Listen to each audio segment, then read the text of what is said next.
7 दिन का समय बीत गया। महाराज जनक रोज पहुंचाते सैनिकों को, जाओ देखो चेहरे पर क्रोध है कि नहीं, किसी प्रकार का प्रमाद है कि नहीं। परंतु सैनिक कहते हैं महाराज ऐसी दिव्य मूर्ति हमने नहीं देखी। जिस छटा को लेकर आया था पहले दिन से वह के चेहरे पर वही मुस्कान है, शरीर पर कोई थकान का लेस मात्र नहीं है, और क्रोध तो उसे स्पर्श भी नहीं कर पा रहा।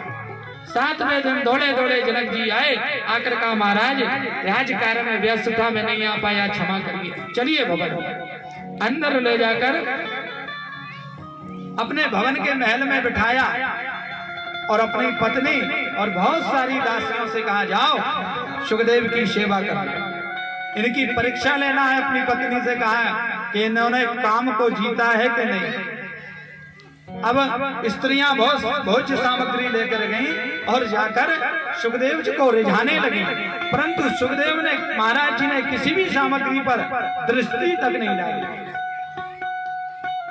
महाराज जनक की पत्नी ने जाकर कहा महाराज ज्यादा परीक्षण मत लो, संत है जलाकर भस्म कर देगा, इतनी भी परीक्षा नहीं ली जाती है। ऐसा संत हमने नहीं देखा, उसके चेहरे पर काम क्रोध किसी भी बात की लेस मात्र भी नहीं है। दौड़े दौड़े महाराज जनक गए और जाकर चरणों में गिर गए, महाराज क्षमा करना। सुखदेव जी ने कहा अरे महाराज जी उल्टी गंगा, हम तो तुमसे ज्ञान प्राप्त करने आए।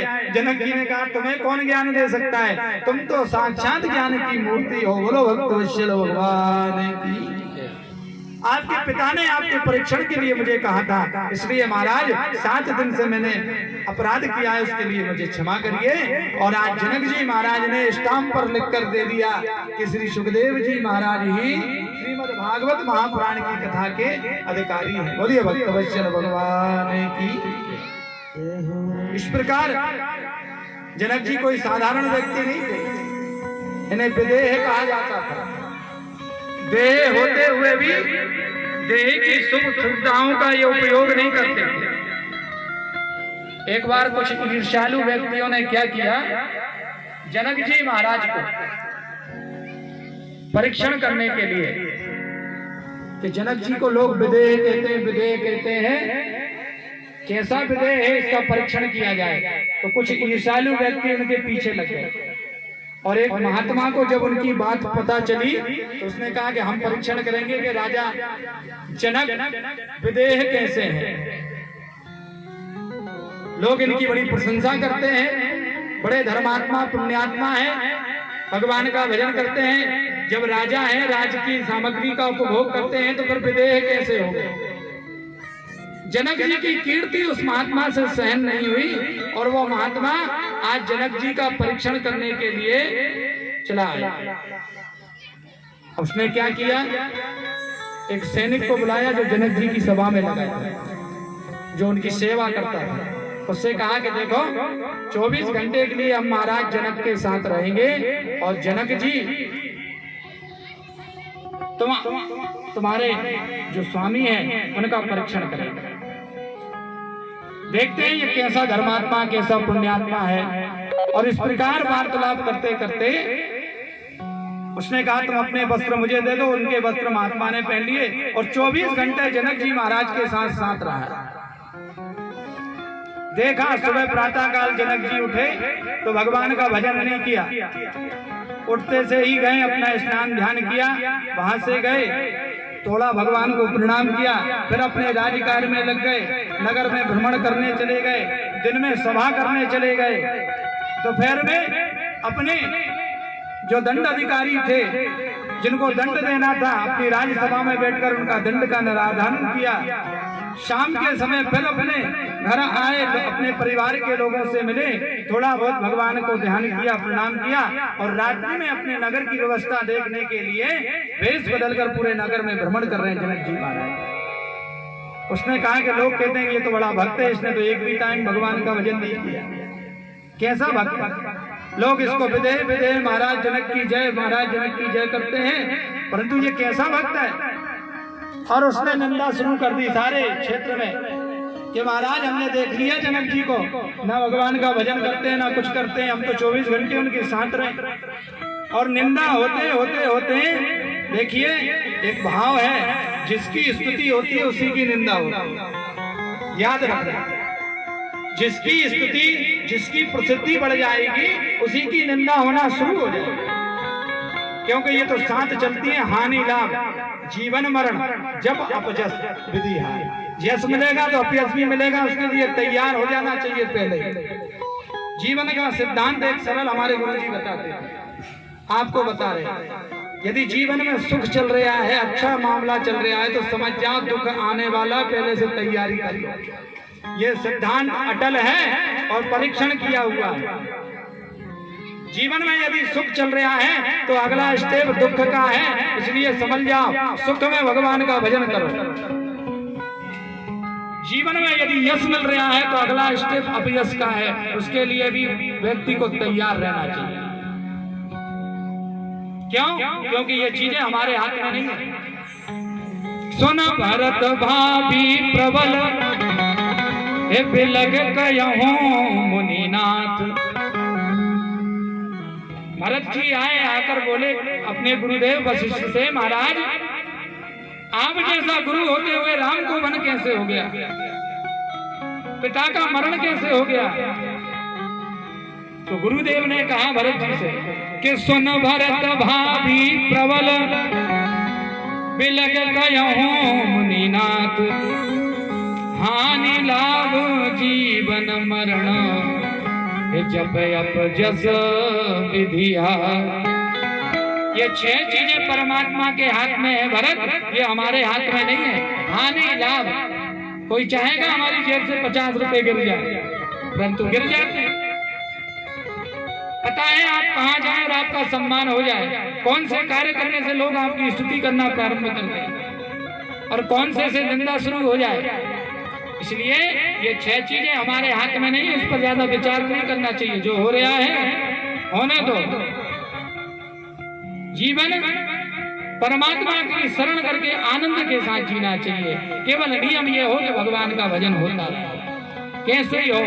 भाव कुभाव अलग आलस हो, नाम जपत मंगल दिसी दशा।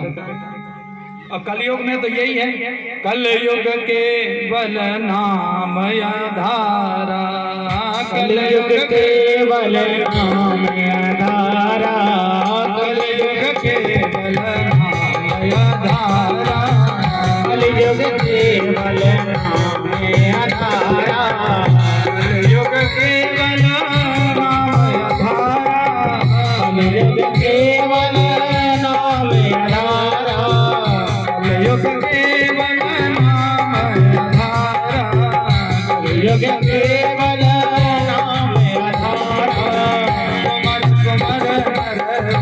नहीं मारा, सुमर सुमर नहीं मारा, सुमर नहीं मारा। कलयुग में केवल भगवान का नाम ही सहारा देने वाला है। वो संत ने सारे में ख्याति कर दी। अरे महाराज जनक के बारे में लोग बेजुल कहते हैं, कोई भगवान का भजन नहीं करता, हमने देखा। और ये बात जब उड़ती उड़ती महाराज जनक के पास पहुंची तो जनक जी सज्जन होते हैं। देखो जो सज्जन होता है वो ही झुकता है, फलदार वृक्ष ही झुकता है, सूखा वृक्ष कभी नहीं झुकता। इसलिए जनक जी समझ गए कि निंदा करने वाला निंदा कर रहा है, परंतु इसका उपचार करना जरूरी है। तो जनक जी ने उस संत का पता पूछा और आज जनक जी अपने रथ पर बैठकर संत की कुटिया पर पहुंचे। जाकर जनक जी ने संत जी को प्रणाम किया और जैसे ही संत ने जनक जी को देखा तो मारे ताव के फूला नहीं समाया कि देखो हमने इसका भेद खोला और डर के मारे हमारी शरण में आ गया। अच्छा, उल्टा समझता है।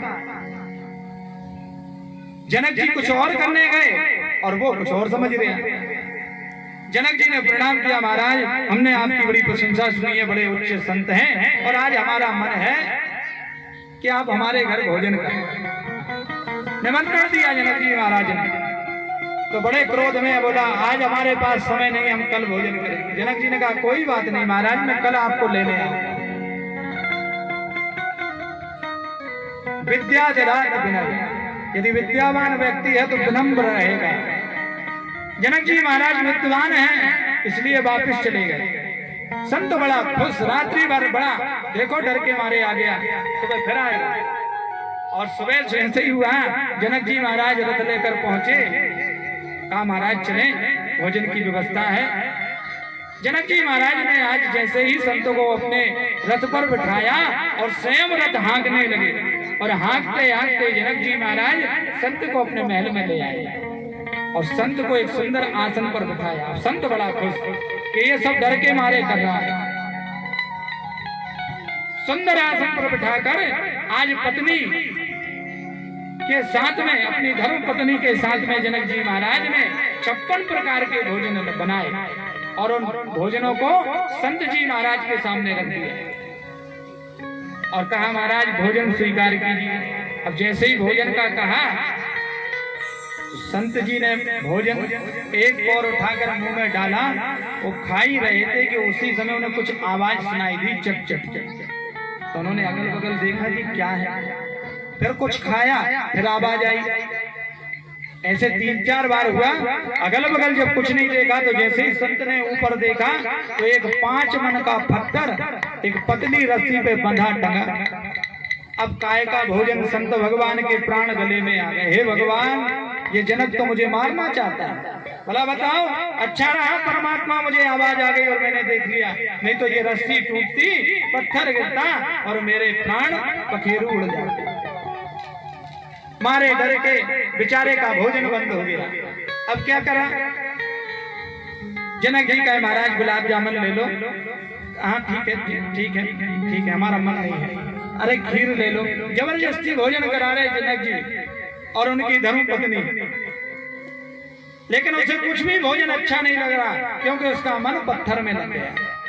सारा भोजन जल्दी जल्दी खा पी कर हाथ धोकर जल्दी से आसन के उठकर बाहर बैठ गया। जनक जी ने कहा महाराज आराम से बैठो, चिंता नहीं, अपना ही राज्य है, अपने ही भवन है, बैठिए। अब भवन तो उसके प्राण में प्राण आए कि भगवान बच गए।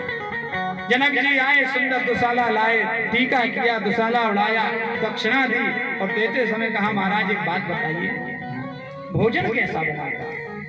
अब जिसके महल में बैठा, जिसका भोजन किया, उसे गलत थोड़ी कहेंगे।